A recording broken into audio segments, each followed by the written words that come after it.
Example 16, यहाँ पे बोल रहा है India is competitive manufacturing location due to the low cost manpower and strong technical and engineering capabilities contributing to higher quality production runs. कह रहा है कि इंडिया जो है वो एक कॉम्पिटेटिव मैन्युफैक्चरिंग लोकेशन है। किस कारण? तो लो कॉस्ट मैन पावर, यहाँ पे जो मैन पावर का जो कॉस्ट है वो बहुत ही लो है और टेक्निकल एंड इंजीनियरिंग कैपेबिलिटीज़ है वो बहुत ही स्ट्रॉन्ग है। और इसके बाद बोला कि contributing to higher quality production run, और यहाँ पे जो प्रोडक्शन का जो क्वालिटी होता है वो बहुत ही हाई होता है। इसके बाद देखिए, करा the production of TV set in a factory increases uniformly by a fixed number every year. करा कि टीवी का जो प्रोडक्शन है वो एक कंपनी में, एक फैक्ट्री में वो यूनिफॉर्मली इंक्रीज होता है, मतलब एक समान रूप से, और प्रत्येक साल इंक्रीज होता है एक फिक्स नंबर में। यहाँ पे इसके बाद बोला it produced 16,000 set in 6th year, मतलब छठा साल ये 16,000 टीवी का प्रोडक्शन किया, एंड 22,600 इन 9th ईयर, और जो 9वां साल होगा 9th ईयर वो प्रोडक्शन किया 22,600।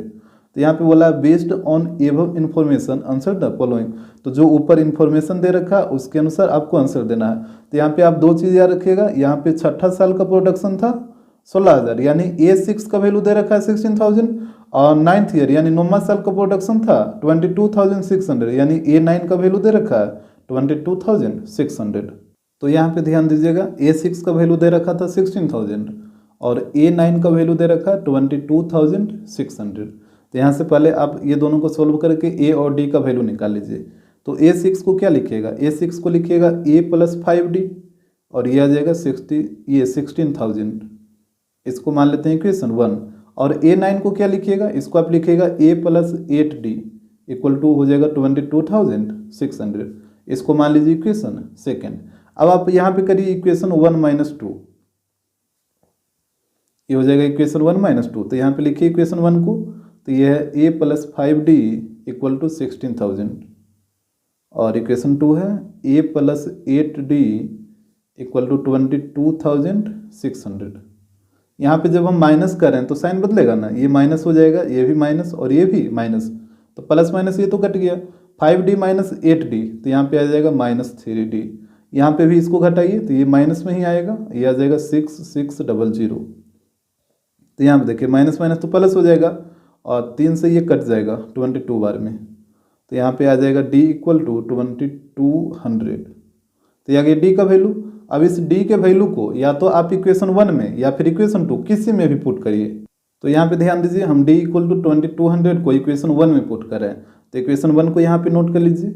ये दे रखा A + 5D = 16,000, तो यहाँ पे रखिए, तो ये हो जाएगा A प्लस D का वैल्यू रखिएगा 2200, तो यहाँ पे हो जाएगा 5 × 2200 = हो जाएगा 16,000। तो यहाँ पे देखिए ये हो जाएगा A प्लस, यहाँ पे मल्टीप्लाई करिए तो 22 × 5 110, और 2 0 पहले से था, = आ जाएगा 16,000। तो ये आगे 11,000 ना, इसको उधर ले जाकर माइनस कर लीजिए, तो यहाँ से आ जाएगा A = 5,000। तो A का वैल्यू आ गया 5,000 और D का वैल्यू आ गया 2200, यानी 2200। तो यहाँ पे ये दोनों वैल्यू आप ध्यान में रखिएगा। तो अब देखिए क्वेश्चन नंबर 1, यहाँ पे हो रहा है the production of TV sets during the first year was. First year में टीवी सेट का प्रोडक्शन कितना था? फर्स्ट ईयर का मतलब हमसे बोला A1 का वैल्यू क्या होगा, यही होगा ना। अगर सेकेंड ईयर पूछता तो A2 का वैल्यू क्या होगा, इस तरीके से। तो फर्स्ट ईयर का प्रोडक्शन कितना है, तो यहाँ पे देखिए A का वैल्यू कितना आया था, 5,000 आया है, तो यहाँ पे हो जाएगा फर्स्ट ईयर में 5,000 सेट, ऑप्शन सी हो जाएगा। क्वेश्चन नंबर 2, यहाँ पे बोला है the number of TV sets produce during the 8th year. यहाँ पे जैसे TH लगा दिया ना, मतलब 8वां साल, ठीक है। तो 8वां साल का मतलब A8, तो 8वां साल टीवी का टोटल प्रोडक्शन कितना था ये हमसे पूछा है। तो A8 को आप क्या लिखिएगा, इसको लिखिएगा A + 7D।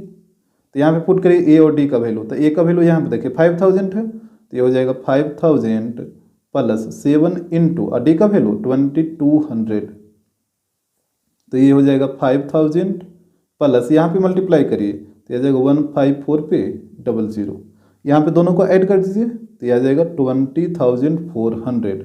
तो यहाँ पे देख लीजिए ऑप्शन, ये ऑप्शन जाएगा सी में। क्वेश्चन नंबर 3, यहाँ पे बोला total number of TV sets produced in first 5 year was. First 5 year का मतलब प्रथम 5 साल में जो जितना टीवी बना सबका टोटल नंबर बताइए। तो टोटल नंबर का मतलब क्या होगा, जैसे पहला साल में जितना टीवी बना, फिर दूसरा साल में जितना टीवी बना, फिर तीसरा साल में जितना बना, फिर चौथा साल में, फिर पाँचवा साल में। यही हो गया फर्स्ट 5 ईयर। फर्स्ट 5 ईयर का मतलब पहला साल, दूसरा साल, तीसरा, चौथा और पाँचवा साल। ये पूरा 5 साल में जितना टीवी बना सारा का अब नंबर बताइए, कुल कितना टीवी बना। तो यहाँ पे सारा का सम ही हमसे पूछा है ना, फर्स्ट 5 साल का। तो यहाँ से निकाल लीजिए सम।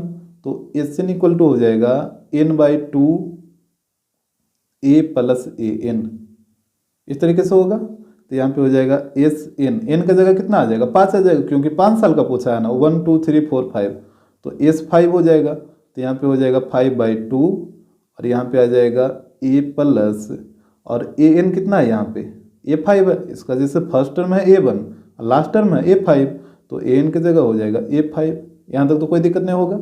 इसके बाद देखिएगा, तो यहाँ पे हो जाएगा 5/2 और यहाँ पे a प्लस, A5 को क्या लिखेगा, a प्लस 40, ये कम करके लिखा जाता है। तो यहाँ पे हो जाएगा 5/2, a प्लस a कितना हो जाएगा 2a प्लस 40।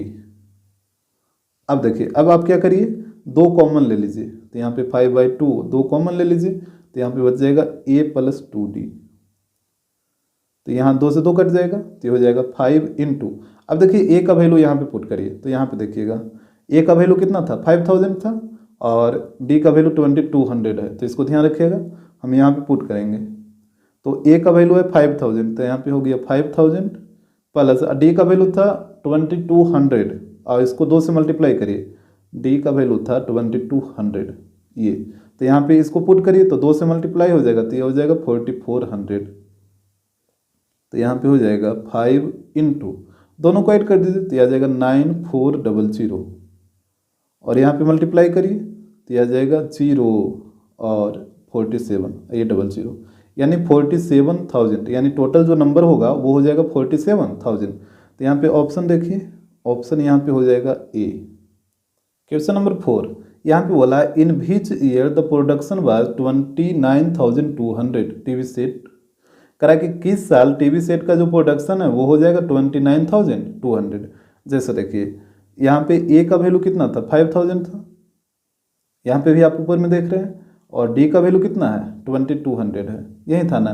तो पहला साल का प्रोडक्शन था 5000, फिर दूसरा साल का कितना होगा, तो ये कॉमन डिफरेंस को ऐड करिए इसमें, तो आ जाएगा 7200, ये हो गया दूसरा साल का। तीसरा साल का कितना होगा, तो ये कॉमन डिफरेंस को फिर इसमें ऐड करिए, तो आ जाएगा 9400। इस तरीके से बढ़ते जाएगा आगे। तो बोला कि इस तरीके से बढ़ते बढ़ते कितना साल इस टीवी सेट का प्रोडक्शन है, जो ये हो जाना चाहिए 29,200, यानी किस साल, ये मतलब यहाँ पे ऑप्शन दे रखा 10वां साल, या फिर 12वां साल, या 14वां साल, या फिर 8वां साल। कितना साल इस टीवी का प्रोडक्शन इतना हो जाएगा 29,200। तो यहाँ से निकाल लेते हैं। तो ए का वैल्यू, डी का वैल्यू, ये जो आपको दिख रहा है ये ए एन हो जाएगा ना, ये आपका हो जाएगा ए एन 29,200। तो यहाँ से निकालिए एन का वैल्यू, हमसे तो एन ही पूछा है ना कितना साल, डेट मीन्स एन का वैल्यू पूछ रहा है। तो ए एन इक्वल टू होता है ए प्लस n-1 इंटू डी। यहाँ पे पुट करिए वैल्यू, तो ए एन की जगह पे आ जाएगा 29,200, और ए का वैल्यू है 5000। एन तो आपको निकालना है, तो एन की जगह एन ही रहेगा -1, और डी का वैल्यू है 2200, इस तरीके से। अब इसके बाद देखिए, यहाँ पे 5000 को इधर ला के माइनस कर लीजिए। तो 5000 को जैसे ही माइनस करिएगा तो ये कितना हो जाएगा माइनस होके, ये हो जाएगा 24,200 इक्वल टू, यहाँ पे बच जाएगा n-1 इंटू 2200, यही होगा। अब देखिए, 2 0 से 2 0 कट जाएगा, और 22 से इसको काटिए, ये भी कटेगा, ये कट जाएगा, ये कटेगा 11 बार में, हाँ 11 बार में कटेगा। तो यहाँ पे हो जाएगा n-1 इक्वल टू 11, तो n इक्वल टू हो जाएगा 12, यानी 12वां साल टीवी का जो प्रोडक्शन है वो हो जाएगा 29,200। तो यहाँ पे 12 हो जाएगा, दैट मीन्स ऑप्शन बी आएगा। क्वेश्चन नंबर 5, यहाँ पे हो रहा है the difference of the production during 7th year and the 4th year is, करा कि प्रोडक्शन का डिफरेंस बताइए 7वां साल का और ये फोर्थ ईयर का, यानी चौथा साल का। यानी 7वां साल जितना टीवी प्रोड्यूस हुआ और चौथा साल जितना टीवी प्रोड्यूस हुआ, दोनों प्रोडक्शन का डिफरेंस कितना का था। यानी हमसे पूछा है A7 माइनस A4, यही पूछ रहा है ना। ये हो गया 7वां साल का प्रोडक्शन, ये हो गया चौथा साल का प्रोडक्शन, और दोनों का डिफरेंस, तो बीच में माइनस आ जाएगा। तो यहाँ पे देखिए A7 को आप लिखिएगा A+6D माइनस, यहाँ पे ब्रैकेट में रखिए, A4 को लिखिएगा A+3D, एक कम करके लिखते हैं, तो यहाँ पे हो जाएगा A+6D, यहाँ से ब्रैकेट हटाइए तो ये हो जाएगा -3D। अब देखिए A से तो A कट गया, तो 6D - 3D ये आएगा 3D। और यहाँ से बताइए 3 इंटू D का वैल्यू कितना है, यहाँ पे ऊपर में देखिए D का वैल्यू 2200, तो यहाँ पे पुट करिए तो ये आ जाएगा 6600, यानी 6600 का डिफरेंस रहेगा। तो यहाँ पे देखिए ऑप्शन, तो ऑप्शन हो जाएगा ए। एग्जाम्पल 17, यहाँ पे बोला है John wants to participate in a 200 metre race. John है जो कि 200 मीटर का एक रेस होगा, उसी में वो पार्टिसिपेट करना चाहता है। इसके बाद बोल रहा है he can currently run that distance in 51 second. बोल रहा है कि वो जो अभी जो ये 200 मीटर का जो डिस्टेंस है उसको 51 सेकेंड में वो रन कर जा रहा है। एंड विथ ईच डे, प्रत्येक दिन, with each day of practice it takes him 2 second late. और कह रहा है कि अगर वो प्रत्येक दिन प्रैक्टिस करता है तो उसको 2 सेकेंड कम टाइम लगता है, प्रत्येक दिन 2 सेकेंड उसको कम टाइम लगता है। और बोला कि he want to do it in 31 second, और वह उसको है उस रेस को 31 सेकेंड में कंप्लीट करना चाह रहा है। जैसे देखिए जो टोटल रेस हो रहा है वो हो रहा है 200 मीटर का, और स्टार्टिंग बोला कि जॉन है जो इसको कितना सेकेंड में कंप्लीट करा, तो 51 सेकेंड में। तो ये जो पहला दिन इसको कंप्लीट करता है ये 51 सेकेंड में कंप्लीट करता है। फिर बोला कि प्रत्येक दिन उसको जब प्रैक्टिस वो करता है प्रत्येक दिन, तो उसको 2 सेकेंड कम टाइम लगता है, यानी अगला दिन उसको कितना टाइम लगेगा, 49 सेकेंड लगेगा। फिर अगला दिन कितना टाइम लगेगा, तो 47 सेकेंड लगेगा। फिर अगला दिन तो 45 सेकेंड लगेगा। इस तरीके से इसका टाइम 2-2 सेकेंड प्रत्येक दिन कमते चला जाता है। और बोला कि वह जो है कि 31 सेकेंड में इसको कंप्लीट करना चाहता है, यानी इस तरीके से करते करते वो 200 मीटर को रेस को एक दिन वो 31 सेकेंड में भी कंप्लीट कर लेगा। तो यहाँ पे जो 51, 49 है वो टाइम दे रखा है। ये पहला दिन का टाइम है कि पहला दिन 51 सेकेंड लगता है, दूसरा दिन 49 सेकेंड लगता है, तीसरा दिन 47 सेकेंड लगता है, चौथा दिन 45 सेकेंड लगता है। उसी प्रकार एक दिन ऐसा आएगा कि वो उसको 31 सेकेंड में कंप्लीट कर लेगा। तो अब देखिए यहाँ पे क्वेश्चन नंबर 1 को, यहाँ पे हो रहा है which of the following are in AP, जो नीचे दे रखा है उसमें से कौन सा एपी में है for the given situation. Given situation का मतलब ऊपर जो सिचुएशन दिया था उसके अकॉर्डिंग होना चाहिए। तो यहाँ पे देखिए ऊपर जो सिचुएशन दिया था उसके अकॉर्डिंग ये आया था 51, 49, 47 इस तरीके से। तो यहाँ पे देखिए कौन सा है 51, 49, 47 ये वाला आ रहा है, तो ऑप्शन बी हो जाएगा। क्वेश्चन नंबर 2, यहाँ पे बोला है the minimum number of days he needs to practice to achieve the goal. उसको अपने गोल को अचीव करने में कम से कम कितना दिन लगेगा। तो उसका गोल क्या था कि उस रेस को 31 दिन में कंप्लीट कर ले, यही ना उसका गोल था। तो बोला कि 31 सेकेंड में, यहाँ दिन है 31 सेकेंड में कंप्लीट कर ले। तो ये 31 सेकेंड में कंप्लीट करने में उसको कितना दिन लगेगा ये हमसे पूछा है। तो यहाँ पे देखिए ये था AP 51, 49, 47 इस तरीके से, और यहाँ पे लास्ट में हो जाएगा 31। तो यहाँ से n का वैल्यू निकाल लीजिए। तो a का वैल्यू हो जाएगा 51 और d का वैल्यू बताइए, तो ये हो जाएगा 49 - 51, तो यहाँ पे आ जाएगा -2, और ये हो जाएगा an, तो an हो जाएगा 31, ये लास्ट टर्म हो जाएगा ना। तो यहाँ से n का वैल्यू निकालिए, तो n का फॉर्मूला लगाइए, ये होता है a + n - 1 into d। n का वैल्यू 31, तो यहाँ पे आ जाएगा 31 इक्वल टू a की जगह 51 प्लस n तो आपको निकालना है, तो n की जगह n रखिएगा और d का वैल्यू -2। तो यहाँ पे देखिए 31 और 51 को इधर ला के माइनस करिए, तो 31 - 51 कितना होगा, ये आ जाएगा -20 इक्वल टू n - 1 और यहाँ पे हो जाएगा -2। ये देखिए माइनस माइनस प्लस हो जाएगा क्योंकि इनटू में है, और 2 से ये कटेगा 10 बार में। तो यहाँ पे आ गया n - 1 इक्वल टू 10। तो यहाँ से बताइए n का वैल्यू कितना आ जाएगा, 11 आ जाएगा। यानी वो 11 दिन में अपने गोल को क्या करेगा, अचीव कर लेगा। उसका गोल का मतलब वो 31 सेकेंड में उस रेस को पूरा कर लेगा। तो यहाँ से ऑप्शन सी हो जाएगा। क्वेश्चन नंबर 3, यहाँ पे हो रहा है which of the following terms is not in the AP of the given situation. ऊपर जो सिचुएशन दे रखा था उसके अनुसार बताना है कि ये नीचे जो टर्म दे रखा है इसमें से कौन सा एपी में नहीं है। तो यहाँ पे देखिए जो सिचुएशन था वो था 51, 49, 47, 45 इस तरीके से था, और लास्ट में था 31। तो बताइए ये जो 4 टर्म दे रखा है ऑप्शन में, तो इसमें से कौन सा जो टर्म है वो इसमें नहीं आएगा। तो आप इसको ध्यान से देखिएगा, तो इसमें जितना भी टर्म आया सारा क्या आया है, ऑड टर्म आया है। 51 ऑड है, 49 ऑड है, ये सारा का सारा क्या है, ऑड टर्म है। तो यहाँ पे देखिए ऑप्शन में ऑड वाला तो रहेगा, ये ऑड है, ये भी ऑड है, ये भी ऑड है, ये देखिए इवन है, तो ये नहीं रहेगा, तो ऑप्शन बी हो जाएगा।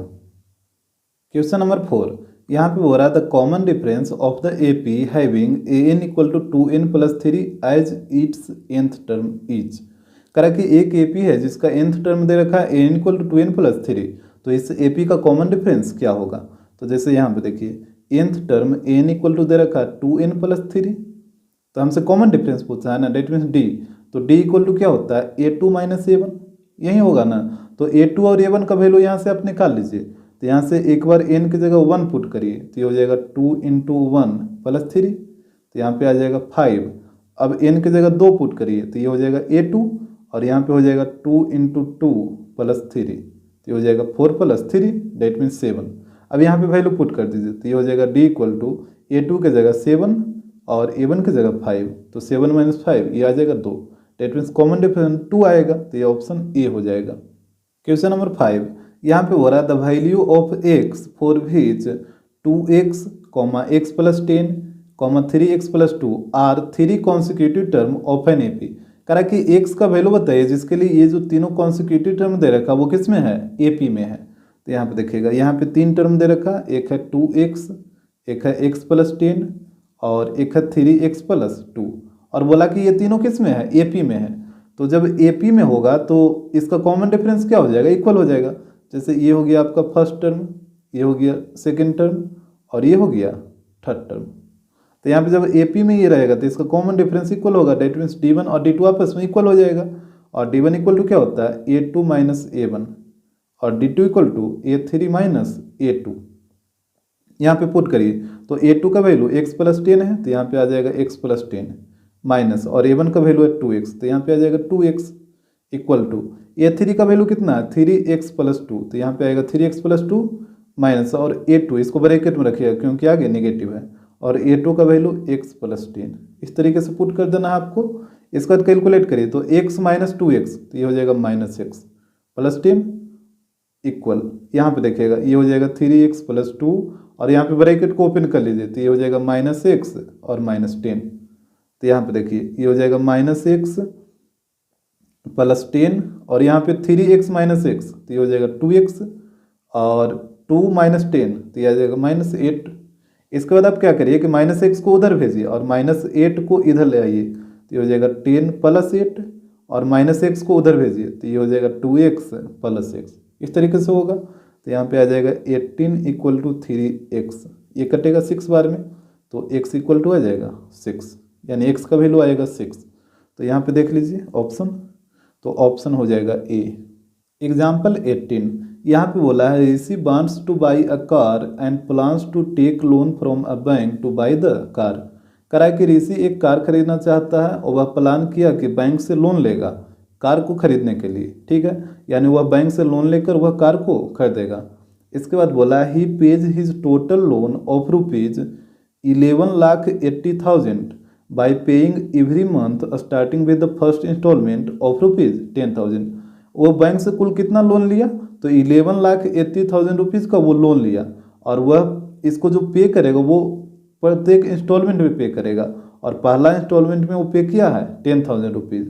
इसके बाद बोला if he increased the instalment by 1,000 rupees every month, और वह प्रत्येक महीना है जो अपने इंस्टॉलमेंट को 1,000 रुपया से इंक्रीज कर देता है। तो यहाँ पे देखिएगा, यहाँ जो टोटल कॉस्ट था लोन का, ये जो टोटल लोन लिया वो लिया है 11,80,000, ये था टोटल लोन इसका। उसके बाद बोला कि इस लोन को वो कैसे पे करेगा, तो इंस्टॉलमेंट पे करेगा, और वो पहला इंस्टॉलमेंट में पे किया 10,000, यानी पहला महीना वो 10,000 रुपया बैंक वाला को दे दिया। इसके बाद देखिए फिर बोला कि प्रत्येक इंस्टॉलमेंट में वो 1,000 रुपया इंक्रीज कर देता है, यानी अगला महीना में वो कितना रुपया देगा 11,000 देगा, 1,000 बढ़ा के देगा ना, तो 11,000 हो जाएगा। फिर अगला महीना में कितना देगा, तो 12,000 रुपया देगा। फिर अगला महीना में 13,000 रुपया देगा, मतलब 1,000 रुपया वो प्रत्येक महीना में बढ़ाते जाएगा। इस तरीके से ये बढ़ते चला जाएगा। तो यहाँ से बताइए ए का वैल्यू कितना आ जाएगा, ए का वैल्यू आ जाएगा 10,000, और डी का भी वैल्यू बता दीजिए, तो A2 - A1, तो 11,000 - 10,000 कितना आएगा 1,000 आ जाएगा। तो डी का वैल्यू आ जाएगा 1,000 और ए का वैल्यू आएगा 10,000। तो यहाँ पे देखिए क्वेश्चन नंबर 1, कह रहा the amount paid by Rishi in 13th instalment is, तो उसका 13th इंस्टॉलमेंट में वो कितना अमाउंट पेड करेगा। तो 13th इंस्टॉलमेंट का मतलब क्या हुआ, 30वां महीना। जैसे देखिए पहला इंस्टॉलमेंट में दिया 10,000 यानी पहला महीना, दूसरा इंस्टॉलमेंट में दिया 11,000 दैट मीन्स ये दूसरा महीना को हो गया, तीसरा इंस्टॉलमेंट में दिया 12,000 यानी ये तीसरा महीना को हो गया। उस प्रकार हमसे बोला कि 30वां इंस्टॉलमेंट में कितना रुपया पेड करेगा, यानी 30वां महीना का बात कर रहा, यानी A30 का बात हो रहा 30वां महीना।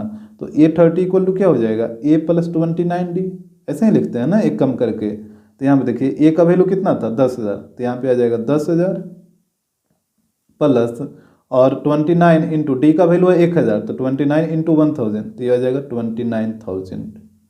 अब यहाँ पे हम दोनों को ऐड कर लेंगे, तो जब दोनों को ऐड करिएगा तो ये आ जाएगा 39,000, यानी जो इसका जो 30वां इंस्टॉलमेंट होगा उसमें ये पेड करेगा 39,000 रुपीज़। तो यहाँ पे ऑप्शन ए हो जाएगा। क्वेश्चन नंबर सेकंड, यहाँ पे बोला the amount paid by Rishi in 30 instalment, यानी 30 इंस्टॉलमेंट में टोटल कितना अमाउंट पेड किया गया ऋषि के द्वारा, यानी 30 इंस्टॉलमेंट का ये सम पूछ रहा है कि 30 इंस्टॉलमेंट टोटल कितना रुपया पेड किया। तो यहाँ पे देखिएगा पहला इंस्टॉलमेंट में ये पेड किया था 10,000, इसके बाद दूसरा इंस्टॉलमेंट में 11,000, फिर तीसरा इंस्टॉलमेंट में 12,000। इस तरीके से कितना इंस्टॉलमेंट का निकालना है, 30 इंस्टॉलमेंट का, तो ये हो जाएगा 230 इंस्टॉलमेंट। तो ये टोटल का सम पूछा है ना, कि टोटल अमाउंट का सम बताइए कि 30 इंस्टॉलमेंट में कुल कितना अमाउंट पेड हुआ। तो यहाँ पे देखिएगा ए का तो वैल्यू हो जाएगा 10,000 और डी का वैल्यू रहेगा 1,000, और ये 30 इंस्टॉलमेंट है तो एन का वैल्यू हो जाएगा 30, क्योंकि यहाँ पे टोटल नंबर ऑफ इंस्टॉलमेंट कितना है 30 है, तो एन का वैल्यू 30 हो जाएगा। अब एस एन निकाल लीजिए, तो यहाँ पे हो जाएगा S n equal to n/2 into 2a plus n-1 into d. तो यहाँ पे देखिएगा 30 इंस्टॉलमेंट है ना, तो यहाँ पे एस 30 हो जाएगा, तो हो जाएगा 30/2। यहाँ पे देखिए 2a, तो a की जगह रखिएगा 10,000, तो 10,000 इंटू 2 ये हो जाएगा 20,000 प्लस n का वैल्यू कितना है 30, तो 30 - 1 29, तो यह आ जाएगा 29 इंटू डी का वैल्यू 1,000। इस तरीके से हो जाएगा। तो यहाँ पे देखिए ये कटेगा 15 बार में और अंदर में हो जाएगा 20,000 प्लस यहाँ पे 29,000, तो ये हो जाएगा 15 इंटू, यहाँ पे दोनों को ऐड करिए, तो दोनों को ऐड करिएगा तो ये आ जाएगा 49,000। इस तरीके से हो जाएगा। अब यहाँ पे इसको मल्टीप्लाई कर लीजिए, तो यहाँ पे जब आप मल्टीप्लाई करिएगा तो ये आ जाएगा 735 पे 000, इतना आ जाएगा। अब ऑप्शन देख लीजिए कौन सा है, तो यहाँ पे देखिए ऑप्शन बी है, तो बी हो जाएगा। क्वेश्चन नंबर 3, यहाँ पे बोला है after paying 13th instalment the amount still to be paid is, करा कि 30 इंस्टॉलमेंट पेड कर देने के बाद भी अभी कितना अमाउंट और पेड करना है। तो यहाँ पे देखिए टोटल लोन का अमाउंट कितना था, ये था 11,80,000, यही था ना, ये था टोटल लोन का अमाउंट, ठीक है। और यहाँ पे 13th इंस्टॉलमेंट में यानी 30 इंस्टॉलमेंट में कुल कितना रुपया पेड हुआ था, अभी देखिए आप ऊपर में अभी निकाले थे, ये वाला नंबर आया था, तो ये इतना रुपया पेड हुआ था 70, यहाँ पे कितना हो जाएगा, ये हो जाएगा 7,35,000 रुपीज़, इतना पेड हुआ था। तो यहाँ पे पेड अमाउंट हम लिख लेते हैं, ये था 7,35,000, ये हो गया पेड अमाउंट, ये था टोटल अमाउंट लोन का। तो नहीं निकाल लीजिएगा, इतना अमाउंट पेड हो चुका है तो अभी कितना बाकी है, तो ये टोटल में से इसको घटा लीजिए तो अनपेड अमाउंट निकल जाएगा। तो यहाँ पे हो जाएगा 11,80,000 माइनस 7,35,000, तो यहाँ से घटाइए इसको, तो जब इसको आप घटाइएगा तो ये आ जाएगा 445,000, यानी ये आ जाएगा 4,45,000 रुपीज़, अभी इतना रुपीज़ और देना है। तो यहाँ पे देखिए ऑप्शन सी हो जाएगा। अब देखिए क्वेश्चन नंबर 4, यहाँ पे बोला है if the loan is to be repaid in 40 instalment, repaid का मतलब हुआ उसको पेड किया गया है, तो यदि लोन को टोटल रीपेड किया गया कितना में 40 इंस्टॉलमेंट में, यानी जितना भी लोन था उसको 40 इंस्टॉलमेंट में टोटल पेड कर दिया गया, then the amount paid in the last instalment, तो लास्ट इंस्टॉलमेंट में कितना रुपया पे किया गया। तो देखिए यहाँ पे कुल कितना इंस्टॉलमेंट में पे किया गया 40 इंस्टॉलमेंट में, तो जो लास्ट इंस्टॉलमेंट होगा वो 40वें इंस्टॉलमेंट में लास्ट होगा, डेट मीन्स A40 जो इंस्टॉलमेंट होगा ये आपका लास्ट इंस्टॉलमेंट हो जाएगा, क्योंकि टोटल लोन को कितना इंस्टॉलमेंट में पेड किया गया, 40 इंस्टॉलमेंट में। तो ये जो A40 होगा ये लास्ट इंस्टॉलमेंट होगा, तो इसका वैल्यू निकाल लीजिए। तो ये हो जाएगा A + 39D। और ए का वैल्यू यहाँ पे आप देख लीजिए, ए का वैल्यू है 10,000, तो ये हो जाएगा 10,000 प्लस डी का वैल्यू 1,000 ना, तो यहाँ से मल्टीप्लाई कर लीजिए 1000 × 39, तो 39,000 हो जाएगा। और दोनों को ऐड कर लीजिए तो ये आ जाएगा 49,000। यानी जो 40वां जो इंस्टॉलमेंट था उसमें पेड किया गया 49,000 रुपीज़। तो ऑप्शन ए हो जाएगा। क्वेश्चन नंबर 5, यहाँ पे बोल रहा है the ratio of the first instalment to the last instalment is. Ratio बताइए किसका, तो फर्स्ट इंस्टॉलमेंट का टू द लास्ट इंस्टॉलमेंट के साथ, यानी फर्स्ट इंस्टॉलमेंट और लास्ट इंस्टॉलमेंट का रेशियो पूछा है। तो यहाँ पे देखिएगा फर्स्ट इंस्टॉलमेंट, यहाँ पे देखिए ए का वैल्यू कितना था, 10,000 था, तो फर्स्ट इंस्टॉलमेंट का जो वैल्यू है वो है 10,000। तो यहाँ पे हम लिख लेते हैं, तो यहाँ पे हो गया first instalment equal to 10,000 rupees और लास्ट इंस्टॉलमेंट। तो यहाँ पे देखिए अभी ना पिछले क्वेश्चन में लास्ट इंस्टॉलमेंट का वैल्यू निकाले थे, ये वाला 49,000, 40वां इंस्टॉलमेंट ही ना लास्ट इंस्टॉलमेंट था, तो ये था 49,000। तो इसको भी यहाँ पे लिख लीजिए, ये है लास्ट इंस्टॉलमेंट।